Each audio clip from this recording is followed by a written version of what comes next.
अस्सलामुअलैकुम। ये मेरे पास मोबाइल है Oppo F11 pro. Signal problem. ये वीडियो स्पेशल उन दुकानदार हज़रात के लिए बनाई गई है जो नया नया मोबाइल रिपेयरिंग का काम कर रहे हैं। बाद में परेशानी से बचने के लिए वीडियो को आखिर तक देखें। अभी एक कस्टमर मोबाइल लेकर आया। उसने कहा है कि मैंने किसी दुकानदार को चेक करवाया था सिग्नल के मसले में, उससे मसला हल नहीं हुआ तो मेरे पास लेकर चला आया है। अब देखना यह है कि इस मोबाइल को रिपेयर कहाँ से किया गया है। ट्रांसमीटर के ऊपर जो कवर लगा होता है वो उतार दिया गया है। उसके बाद हीट नहीं किया गया, रीसोल्ड भी नहीं किया गया, कुछ भी नहीं उसने किया। एंटीना वायर वो भी बिल्कुल ठीक है, आपके सामने ही है। ट्रांसमीटर के ऊपर जो कवर लगा हुआ था वो उसने उतारा है और कुछ करता रहा है। ठीक है, क्या करता रहा है अभी हमें पता चल जाएगा। शायद इसकी बैटरी लो हो गई है। बहरहाल मैं इसको चार्जिंग पर लगा कर रख दूं और तकरीबन 5 मिनट बाद दोबारा फॉल्ट की तरफ आते हैं। ठीक हो गया जी। सिम डालकर चेक मैं आपको करवाता हूं कि इसको फॉल्ट है क्या। वीडियो को आखिर तक देखना, आपके लिए बहुत फ़ायदेमंद साबित होगी ये वीडियो।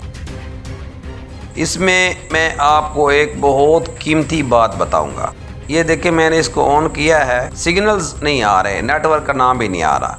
मोबाइल के सिग्नल शो ना होने की सूरत में सबसे पहले एंटीना चेक किया जाता है। उसके बाद एंटीना और ट्रांसमीटर का राबता चेक किया जाता है। एंटीना कंपोनेंट्स उतर जाने की सूरत में सिग्नल्स शो नहीं होते, लिहाजा एंटीना और ट्रांसमीटर में जाने वाला एंटीना पॉइंट को आपस में कनेक्ट करेंगे। अब मैंने ये कौन सी फारसी बोली है शायद आपको समझ ना लगे, लेकिन मैं आपको प्रैक्टिकल करके दिखाता हूँ। ये वाला जो होता है ना पॉइंट, ये एंटीना का प्लस पॉइंट होता है, रेड वाला, और जो ग्रीन है ये ट्रांसमीटर में जा रहा होता है, एंटीना से आने वाला पॉइंट। ये आपके सामने कंपोनेंट्स कुछ उतर चुके हैं। ठीक हो गया जी। ये कौन से कंपोनेंट्स थे? ये थे एंटीना कंपोनेंट्स, मैं इनको बोलता हूँ। एंटीना से ट्रांसमीटर में जाने वाला जो राब्ता होता है उनके दरमियान लगे हुए। तो करना क्या है, इन दोनों पॉइंट्स को हमने कनेक्ट कर देना है। कंपोनेंट्स उतर जाने की सूरत में इन दोनों पॉइंट्स का आपस में राबता नहीं है।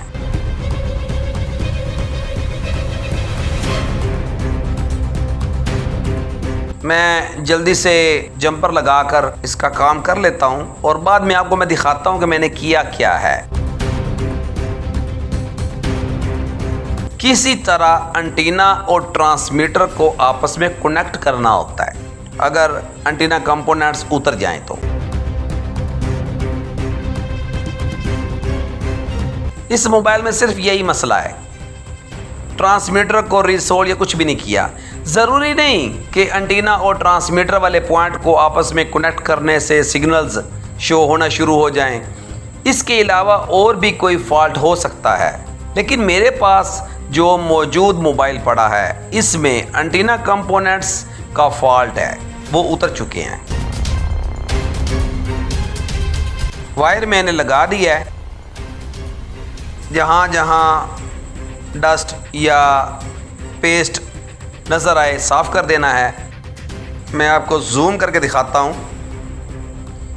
ये देखें, एंटीना का प्लस पॉइंट और ट्रांसमीटर में जो ये जाना चाहिए था उसको मैंने आपस में कनेक्ट कर दिया है।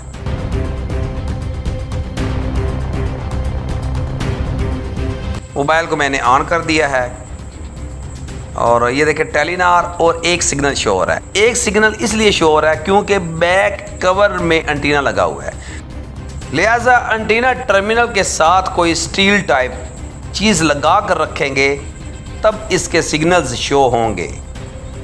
तो मेरे पास ये ट्यूज़र है, वो मैंने अटैच कर दिया है।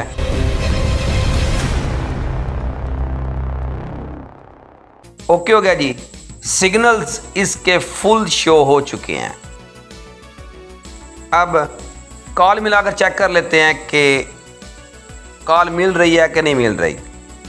ठीक हो गया जी, सेकंड चल गए। इसके सेकंड चल जाना इसका मतलब ये होता है कि ट्रांसमीटर वर्किंग में आ गया है। वीडियो अच्छी लगे तो मेरा चैनल सब्सक्राइब कर दीजिएगा। आपकी मोहब्बतों का शुक्रिया।